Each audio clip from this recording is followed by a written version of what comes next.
Il est un nom qui circule beaucoup ces temps-ci, Eddie Cohen. On le connaissait plutôt pour ses critiques très très vives contre Alger, et voilà qu'il se met à parler de paix, d'entente. Ça surprend, non ?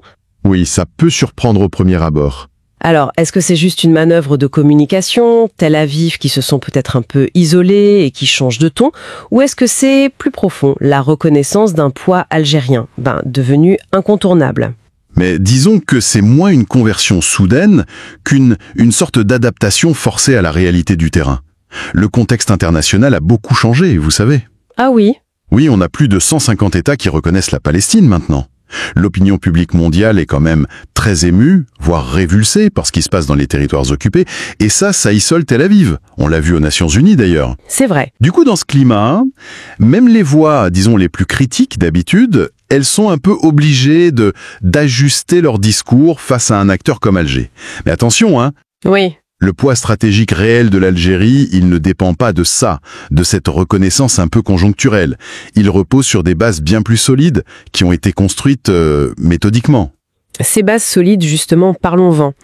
Si on essaie de comprendre la puissance algérienne aujourd'hui, qu'est-ce qui compte vraiment ? On pense souvent à l'armée en premier lieu. Est-ce que c'est ça avant tout, la force militaire ? C'est une partie de l'équation, bien sûr, mais c'est loin d'être la seule. C'est plus une architecture, si vous voulez, avec plusieurs piliers qui se soutiennent mutuellement. D'accord. L'Algérie a investi massivement pour se doter d'une vraie autonomie stratégique. Alors oui, il y a le militaire, c'est le plus visible peut-être, mais il y a aussi l'énergie, il y a les ressources naturelles auxquelles on pense moins. Comme rat. On y viendra. Il y a une diplomatie très spécifique. Et puis, il faut jamais oublier le facteur humain. C'est essentiel. Pour comprendre Alger aujourd'hui, il faut vraiment regarder comment tout ça s'imbrique. Bon, alors commençons par le plus visible, le militaire.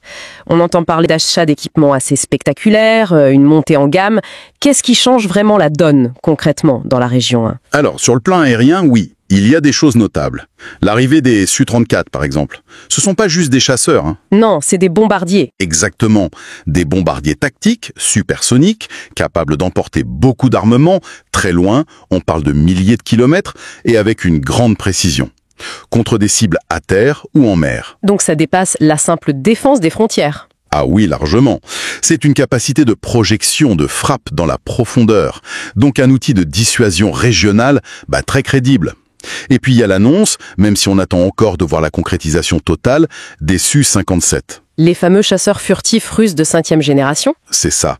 Ça, c'est un message très clair. Alger vise la supériorité aérienne dans sa zone. Méditerranée occidentale, Afrique du Nord.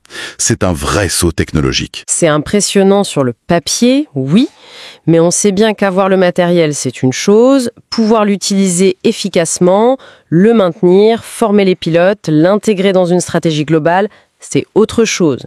Est-ce que cette capacité de projection, elle est vraiment opérationnelle et soutenable ? Ou c'est surtout un symbole qui coûte cher ?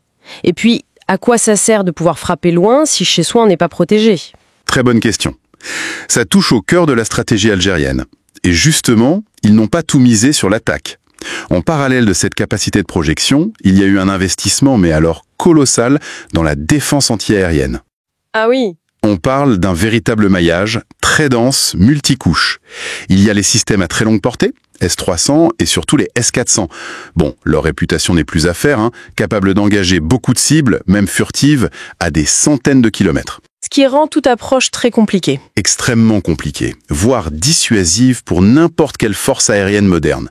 Et ce n'est pas tout, ces systèmes sont complétés par d'autres, à moyenne et courte portée, très performants aussi. Buk M2, Tor M2, les Pantsir S1 pour la défense rapprochée. L'idée, c'est vraiment de créer ce que les militaires appellent une bulle A2AD, Anti-Access Area Denial. Une zone interdite, en gros. Ou en tout cas une zone où entrer est extrêmement risqué et coûteux pour un adversaire. Donc c'est pas juste une collection d'équipements, c'est une architecture pensée. Quant à la soutenabilité, oui, c'est un défi comme pour toutes les armées modernes, mais les budgets qui y sont consacrés et les efforts de formation montrent qu'il y a une vraie volonté politique. La combinaison projection et défense, c'est ça qui donne la profondeur stratégique, et de pouvoir agir loin si besoin, tout en rendant son propre territoire très dur à atteindre. D'accord. Passons à un autre pilier alors, l'énergie. L'Algérie, grand fournisseur d'hydrocarbures, ça c'est l'image classique. Mais là aussi on a l'impression que les choses bougent, non ? Notamment avec la guerre en Ukraine, son rôle change. Il a changé radicalement. L'Algérie, c'est plus juste un fournisseur parmi d'autres sur le marché du gaz ou du pétrole. La guerre en Ukraine et la décision de l'Europe de réduire sa dépendance au gaz russe, ça a complètement changé la donne. Comment ? Eh bien, le gaz algérien est devenu vital, stratégique pour le sud de l'Europe. L'Italie, par exemple, a fait d'Alger un partenaire absolument central dans sa nouvelle politique énergétique. Ils ont signé de gros contrats ? Énorme. Et ils ont augmenté les volumes via le gazoduc Transmed. Rome ne cesse de le répéter, l'Algérie est un partenaire fiable, stable, une vraie alternative à Moscou. Ça donne à Alger un poids géopolitique, un levier de négociation considérable, vis-à-vis de Rome, mais aussi de Bruxelles. L'Algérie est devenue incontournable pour la sécurité énergétique en Méditerranée. Un levier puissant, certes, mais est-ce qu'il n'y a pas un risque de dépendance inverse pour l'Algérie ? Si demain l'Europe met le turbo sur la transition énergétique, ou si d'autres fournisseurs émergent, ce levier gazier, il pourrait s'affaiblir vite, non ? Et cette diversification dont vous parliez, pour le blé par exemple, où Alger s'est détourné de la France, est-ce que ce n'est pas juste remplacer une dépendance par une autre, peut-être plus imprévisible, comme la Russie ? Est-ce que c'est vraiment ça la souveraineté ? C'est tout le paradoxe de l'interdépendance énergétique, c'est vrai. Aucun producteur n'est à l'abri de humeurs du marché ou de changements technologiques. Alger le sait bien d'ailleurs, ils investissent aussi dans le renouvelable, le solaire surtout, même si ça prend du temps. Bien sûr. Pour le gaz, la stratégie actuelle, c'est clair. Maximiser l'avantage tant qu'il est là, tout en préparant la suite. Pour le blé, c'est très intéressant parce que la diversification est ouvertement politique. Historiquement, la France était le fournisseur quasi unique. Ce qui donnait un moyen de pression. Évidemment. En allant chercher massivement en Russie, en Ukraine avant la guerre, et ailleurs, Alger a consciemment coupé ce lien historique. Alors oui, ça crée d'autres liens, d'autres interdépendances, mais elles sont diversifiées. Et surtout, elles ne sont pas avec l'ancienne puissance coloniale. Et ça, c'est une affirmation de souveraineté très claire. On choisit nos partenaires, même si ce sont des partenaires exigeants comme la Russie. Il ne s'agit pas de vivre en autarcie, mais de réduire les dépendances jugées politiquement inacceptables. Sur ce dossier du blé, la France a perdu une carte importante dans sa relation avec Alger. Et au-delà des hydrocarbures qui font l'actualité, vous avez mentionné des ressources naturelles moins évidentes. Lesquelles, par exemple ? Il y en a une qui est absolument fondamentale et qui va l'être de plus en plus avec le changement climatique, c'est l'eau. L'eau. Oui, l'eau. Le sous-sol du Sahara algérien contient une des plus grandes réserves d'eau douce fossile du monde. Le système aquifère du Sahara septentrional, le SAS, il est partagé avec la Tunisie et la Libye, mais c'est l'Algérie qui en contrôle la majeure partie. On parle de dizaines de milliers de milliards de mètres cubes d'eau. Le fameux or bleu. C'est une carte maîtresse pour l'avenir, c'est sûr, vu le stress hydrique qui augmente partout dans la région, au Sahel. Mais est-ce que c'est une ressource qu'on peut vraiment mobiliser aujourd'hui à grande échelle ? L'exploitation, ça doit être extrêmement cher, compliqué techniquement, non ? Sans parler des risques écologiques, du partage avec les voisins. C'est un levier concret maintenant ou c'est plutôt une promesse pour plus tard ? Vous mettez le doigt sur les vrais défis. Oui, exploiter ces eaux fossiles profondes à très grande échelle, c'est complexe, c'est coûteux. Et les questions de gestion durable, de partage transfrontalier sont très délicates. L'Algérie a lancé des projets agricoles assez ambitieux dans le sud qui utilisent cette eau, mais on est loin d'une exploitation maximale. Et c'est peut-être mieux comme ça d'ailleurs. Peut-être. Cependant, même sans exploitation intensive tout de suite, le simple fait de savoir que cette réserve existe, ça donne à l'Algérie une sécurité hydrique à long terme qu'aucun de ses voisins n'a à cette échelle. Dans une région marquée par les sécheresses à répétition, où on dépend de plus en plus de solutions chères comme le dessalement, savoir qu'on a ça sous ses pieds, c'est un atout psychologique et stratégique énorme. Ce n'est peut-être pas un levier de négociation actif aujourd'hui, comme le gaz, mais c'est une garantie pour l'avenir. Un élément de résilience profonde qui va peser de plus en plus lourd. Parlons maintenant de la diplomatie. L'Algérie a cette image historique, le non-alignement, le soutien aux causes du Sud. C'est un héritage prestigieux, bien sûr, mais est-ce que ça pèse encore aujourd'hui ? Le monde se repolarise très vite entre les grands blocs.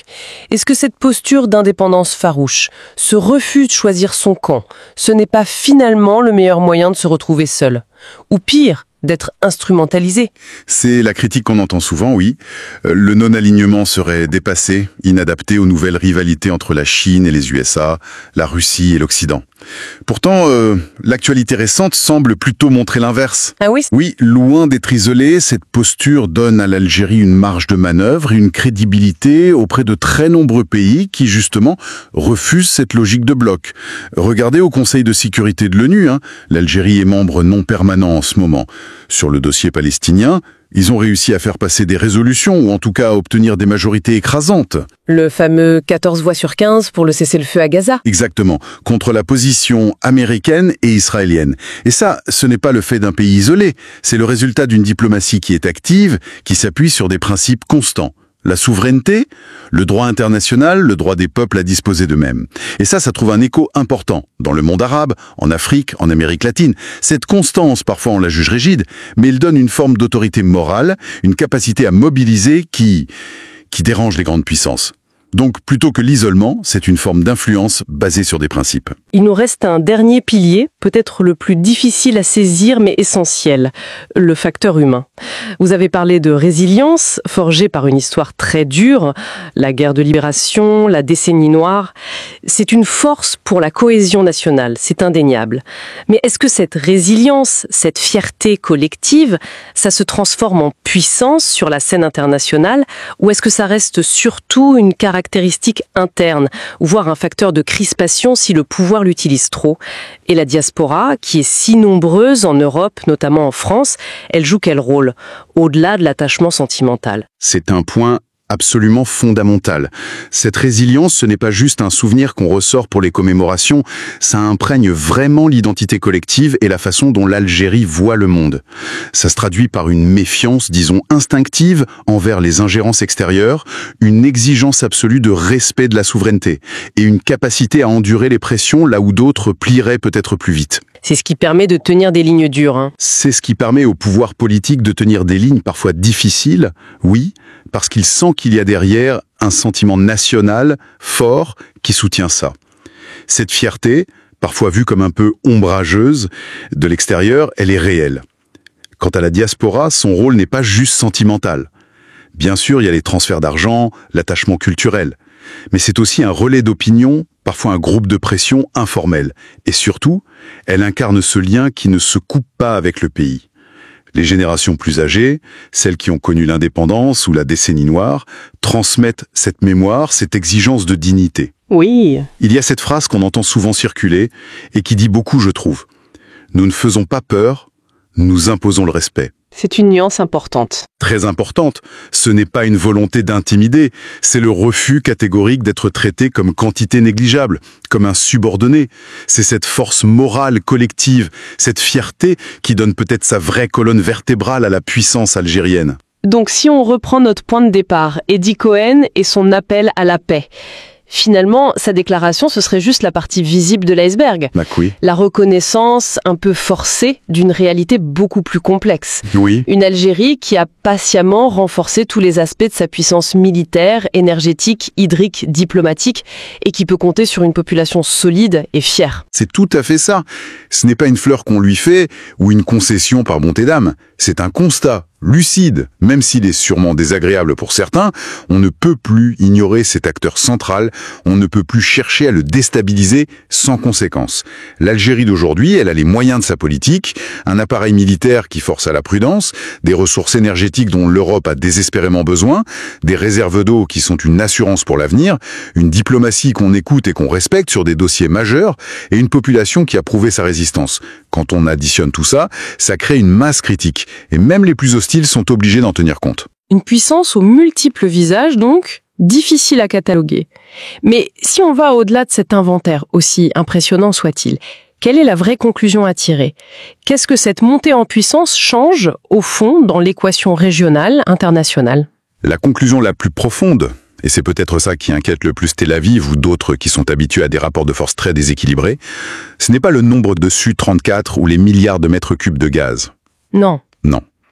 C'est le message politique qui est porté, implicitement par cette puissance retrouvée. C'est l'idée qu'une paix durable dans la région, elle ne pourra pas se faire par des diktats, par des pressions, par des arrangements qui ignorent les droits fondamentaux, et notamment les droits du peuple palestinien, une cause sur laquelle Alger ne lâche rien. Un soutien indéfectible. Indéfectible. L'Algérie, par son poids actuel, par son histoire aussi, elle incarne cette exigence d'une paix qui soit basée sur la justice, sur l'égalité, sur le respect mutuel. Et c'est cette exigence-là, cette demande de réciprocité, de droits égaux pour tous, c'est ça le vrai défi lancé à l'ordre régional tel qu'il existe, bien plus que les missiles ou le gaz. La question qui est posée, elle est simple, mais elle est redoutable. Est-on prêt, enfin, à construire des relations sur autre chose que la loi du plus fort ? C'est peut-être ça la vraie question que la puissance algérienne nous force à regarder en face.